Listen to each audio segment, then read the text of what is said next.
Let me ask you a question. Why do you play Escape from Tarkov?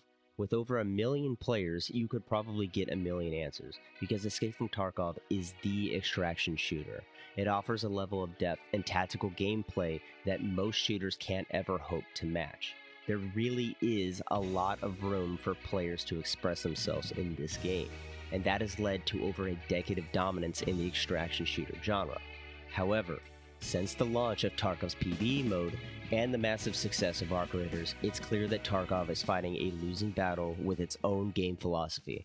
After years of balance changes and controversies, and with the launch of Tarkov 1.0, there's one big problem that now pervades every aspect of Tarkov's game design.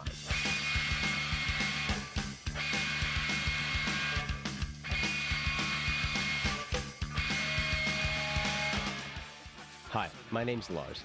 I have about 3,000 hours in Tarkov, 56% survival rate, and about a 1.9 PMC kill to death ratio. So I like to consider myself pretty good at the game. I probably can't beat a streamer or someone who plays this game all day, but I think I'm qualified enough to give my opinions on my feelings about where Tarkov is headed. Let's start with the most obvious example of what I'm talking about. Say it's 3 months into a standard wipe. A new player, little Timmy, level 1, loads into their first PvP raid and gets stomped instantly by a player with max traders, tier 6 armor, and AP ammo. Let's chalk that up to a learning experience, right? That's right, Jay. So the Timmy spends a while slowly crawling through the maps, gets a few raids under his belt, and wants to try engaging with PvP. Except he can't. He has no consistent access to gear that would allow him to engage with any high-level player in a 1v1 fight. Is this how you get your sick kicks? What? It's just an ordinary crabby... Oh my goodness! Suka! Several years ago, the answer to this was the flea market. For an inflated price, anyone could buy anything they want. Gear, ammo, armor, hideout items, it was all for sale. So your average Timmy could do a few scav raids, save up some rubles, and buy a nice set of gear that allowed them to try out some of the fun weapons and gear they see other people using.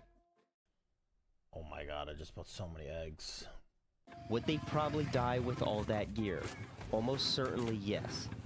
But they would have at least had the opportunity to get a taste of what the game can offer. However, for the past several wipes, the flea market is locked for the player until level 15.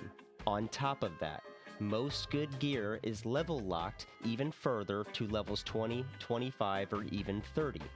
And on top of that, the 1.0 release of Tarkov saw XP nerfed by 60% across the board. These are compounding grinds that already are stretching the patience of average players. It simply isn't reasonable to ask new players to spend hundreds of hours grinding a game they are unfamiliar with just in the hopes that they can use good gear one day. Tarkov's grind problem is pervasive in nearly every aspect of its current design. Want high tier ammo? Grind for it by hitting ammo spawns. Want to unlock better crafts? Grind the quest chains. Want to level up your hideout? Grind for picking through drawers for several hours until you find that one found in raid item that you've been missing. As players, we have to ask ourselves, would all this be a lot more fun without the grind? What would we really be losing if we removed the flea market level caps? What if XP went back to the way it was and we stopped worrying about how fast people are leveling up? There was a time when Tarkov was like this, but layer after layer of grind makes getting to the fun part of the game hardly worth it for a lot of people. Ask a player how long it takes to get good at Tarkov. They'll probably tell you anywhere between 1,000 to 2,000 hours. That's a pretty heavy ask of a game that is already extremely punishing of mistakes. Tarkov shouldn't fight the player in every aspect of its game design when players are already worried about dying from other players, or even worse, cheaters. The success of Arc Raiders should be a wake-up call to battle state games. Tarkov has dominated the extraction shooter genre for a decade, but that's only because publishers saw the genre as a get-rich-quick scheme rather than an opportunity to create a really fun game. Enter Arc Raiders. If we're talking about how a game respects players' time, Arc Raiders blows Tarkov out of the water.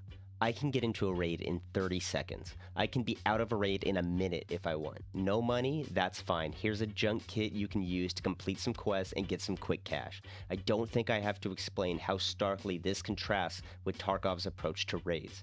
Anyone who's played Tarkov knows just how agonizing it is to gear up and get into a raid. Arc Raiders has its own problems with that, but it's clear the focus of Arc is to get players into the game. And here's the thing, Tarkov does not have to compromise its hardcore philosophy. In his interview with Insider Gaming, Nikita is quoted as saying, "People really want to play this kind of game. They really want to play something intellectual, hard, punishing, unforgiving. Something that will actually shake their emotions, not the game for the enjoyment. Tarkov is made for satisfaction, not for fun, not for enjoyment." And that's totally okay. It's fine! Ugh. Tarkov got popular because it was so challenging. It told players, this is a hard game, but if you put in the work, you'll be satisfied. The issue here is that the satisfaction has become so diluted. We're back to that grind. You found the Ledix you reached for your hideout, you need 3 more for quests. I hope you like Shoreline because you're going to be planting markers on medical containers for the foreseeable future. This is why the PvE mode has drawn away so many players from PvP. These players are saying to themselves, I'm not able to compete with high-level players because I don't have the time to be competitive too. Of course they're going to leave for PvE. It's not a secret that PvE is an easier experience than PvP, but people want to interact with the parts of the game that they normally can't. They want to use good guns. They want to run labs. But if they take that risk in PvP, they know there's a much harder grind waiting for them. Nikita might say that Tarkov isn't meant to be fun. However, I used to have fun playing it. It's fun to win a duel against another player. It's fun to extract with a lot of rare loot. The game can be satisfying and fun at the same time, and it shouldn't be controversial to say that there should be less grind in Tarkov. I say, open the flea market to everyone, remove the found in raid hideout requirements, add more good ammo crafts, and let us buy ammo on the flea. Let players engage with the aspects of the game they find interesting. Low skill players now are stuck throwing rocks at tier 6 armor, while the high skill players simply play a little longer to get where they were going anyways. Congratulations, now that you've nerfed XP, high skill players are hitting level 40 on week 2 of wipe instead of week 1.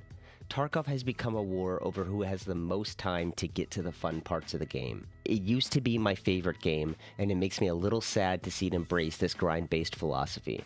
I know the feeling of satisfaction Nikita wants players to feel.